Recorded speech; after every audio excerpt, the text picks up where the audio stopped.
حیدرآباد سے 20-22 کلومیٹر دور ایک چھوٹے سے خوبصورت گوٹھ میں ایک لڑکا منور علی سومرد رہتا تھا۔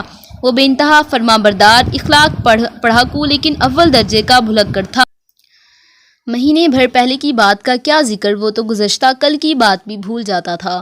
اسے خود بھی اپنی اس کمزوری کا احساس تھا، لیکن بیچارہ کیا کرتا۔ ہزار کوشش کے باوجود منور اپنی اس کمزوری پر قابو پانے میں ناکام رہا۔ اس کے علاج معالجہ میں کوئی کسر نہ چھوڑی گئی، لیکن سب بے فائدہ۔ بھلکڑین جوں کا تو برقرار رہا۔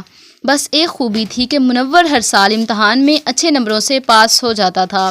اس پر اس کے ابو بھی حیرت زدہ رہتے تھے۔ ایک اتوار کو صبح ناشتے سے فارغ ہو کر منور اپنا ہوم ورک مکمل کر رہا تھا کہ اس کے ابو کمرے میں آئے اور بولے، منور بیٹے، میں ایک ضروری کام سے جا رہا ہوں، شام تک آؤں گا۔ تم ایسا کرو کہ حیدرآباد چلے جاؤ اور بازار سے گھر کا سودا سلف خرید کر لے آؤ۔ فرصت اپنی امی سے بنوا لینا۔ 1000 کا نوٹ میں نے تمہاری ڈکشنری کے نیچے دبا کر رکھ دیا ہے، بس کے کرائے کے لیے کچھ پیسے امی سے لے لینا۔ ہوشیار رہنا کہ کوئی جیب قطرہ تمہیں اس نوٹ سے محروم نہ کر دے۔ ٹھیک ہے بابا سائیں، جیسا آپ کا حکم، میں پوری احتیاط کروں گا۔ اور ہاں، ایک ضروری بات اور۔ اس کے ابو کمرے سے باہر جاتے جاتے رک کر بولے، اب تم خاصے بڑے ہو گئے ہو، اس لیے تمہیں میرا سہارا بننا چاہیے۔ آئندہ گھر کے چھوٹے موٹے کام تو خود ہی کر لیا کرو۔ جی بابا سائیں، میں پوری کوشش کروں گا۔ منور بس اڈے پر پہنچا ہی تھا کہ بس آ گئی۔ بس بھری ہوئی تھی۔ کنڈکٹر نے اسے ایک موٹی عورت کے ساتھ بٹھا دیا۔ پتہ نہیں وہ سو رہی تھی یا اونگ رہی تھی۔ منور کے ساتھ بیٹھنے پر اس نے لمحہ بھر کے لیے آنکھیں کھول کر اسے دیکھا اور پھر اونگنے لگی۔ عورت حلیے سے غریب لگ رہی تھی۔ اس کے کپڑے معمولی اور میلے تھے، ہونٹوں پر پیڑیاں جمی ہوئی تھیں۔ اس کی گود میں ایک پرانا اور بد رنگ بٹوا رکھا ہوا تھا، جس کا فیتا اس نے اپنی انگلیوں میں لپیٹ رکھا تھا۔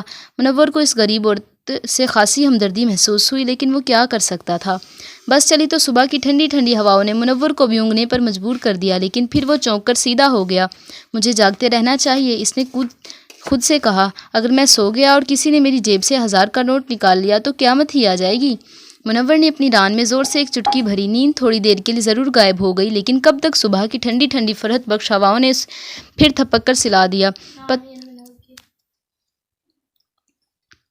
پتہ نہیں کیا ہوا تھا، شاید نیند کا زوردار جھونکا تھا کہ منور اپنی طرف دیکھا، سب کچھ ٹھیک ٹھاک تھا۔ بچا اس نے آنکھیں پھاڑ کر بس کے اندر چاروں طرف دیکھا، سب کچھ ٹھیک ٹھاک تھا۔ کچھ مسافر اونگ رہے تھے اور کچھ دیکھ رہے تھے۔ منور کو اچانک نوٹ کا خیال آیا اور اس نے فوراً اپنی اوپر جیب میں ہاتھ ڈال دیا۔ 1000 کا نوٹ غائب ہو چکا تھا۔ وہ بدحواس ہو گیا، جلدی ساری جیبیں دیکھ ڈالی، لیکن نوٹ کا کہیں پتہ نہیں تھا۔ اس نے سیٹ کے نیچے بھی جھک کر کئی بار دیکھا، لیکن نوٹ کو نہ ملنا تھا نہ ملا۔ اب میں کیا کروں؟ اس نے خود کلامی کے انداز میں کہا۔ کیا میں اس موٹی عورت سے پوچھوں یا بس کنڈکٹر سے کہوں کہ کسی نے میری جیب سے 1000 کا نوٹ نکال لیا ہے؟ لیکن اس سے کیا ہوگا؟ جیب قطرہ تو نوٹ چرا کر پچھلے کسی اسٹاپ پر اتر گیا ہوگا۔ منور دل ہی دل میں خود کو کوسنے لگا کہ اگر وہ اتنی غفلت کا ثبوت نہ دیتا اور خود کو نیند سے محفوظ رکھتا تو یہ نوبت نہ آتی۔ اب میں اپنے بابا سائی کو کیا منہ دکھاؤں گا؟ اچانک منور کے ذہن میں ایک کندہ سا لپکا کہ کہیں وہ نوٹ اس موٹی عورت نے تو میری جیب سے نہیں نکال لیا۔ ضرور یہی بات ہے، اسے کسی طرح پتہ چل گیا ہوگا کہ میری اوپری جیب میں 1000 کا ایک نوٹ پڑا ہے۔ بس اس نے مجھے سوتا دے کر چپکے سے نوٹ نکال لیا۔ اب میں کیا کروں؟ کیا میں کنڈکٹر سے کہوں کہ اس عورت نے میرا نوٹ چرایا ہے؟ لیکن اگر تلاشی لینے پر نوٹ اس کے پاس سے نہ نکلا تو میری کتنی سبکی ہوگی۔ بہتر ہے کہ چوری کا الزام لگانے سے پہلے اس کے بٹوے کی تلاشی لے لوں۔ منور نے چور نظروں سے چاروں طرف دیکھا اور عورت کی گود سے پرس اٹھا لیا۔ اسے بالکل خبر نہ ہوئی اور وہ اسی طرح سوتی رہی۔ منور نے زپ کھول کر دیکھا تو سامنے ایک سرخ رنگ کے رومال پر 1000 کا نوٹ رکھا ہوا تھا۔ اسے حیرت کا ایک شدید جھٹکا سا لگا۔ تو میرا شبہ درست نکلا، اس نے خود سے کہا۔ یہ عورت جیب کتری ہے، اس نے میری جیب سے 1000 کا نوٹ نکالا ہے۔ خیر، بات بڑھانے کا کوئی فائدہ نہیں، مجھے میرا نوٹ واپس مل گیا۔ اب اور کیا چاہیے؟ اس نے پرس سے نوٹ نکال کر اپنی جیب میں رکھا اور زپ بند کر کے احتیاط سے دوبارہ عورت کی گود میں رکھ دیا۔ عورت ابھی تک سو رہی تھی۔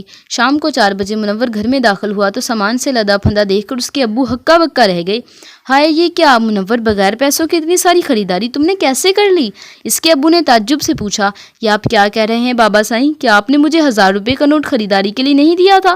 منور حیرت سے بولا۔ ضرور دیا تھا، لیکن وہ نوٹ تو تم گھر پر ہی چھوڑ کر حیدرآباد چلے گئے تھے۔ اپنے کمرے میں جا کر دیکھو، 1000 کا نوٹ ابھی تک ڈکشنری کے نیچے دبا ہوا رکھا ہے۔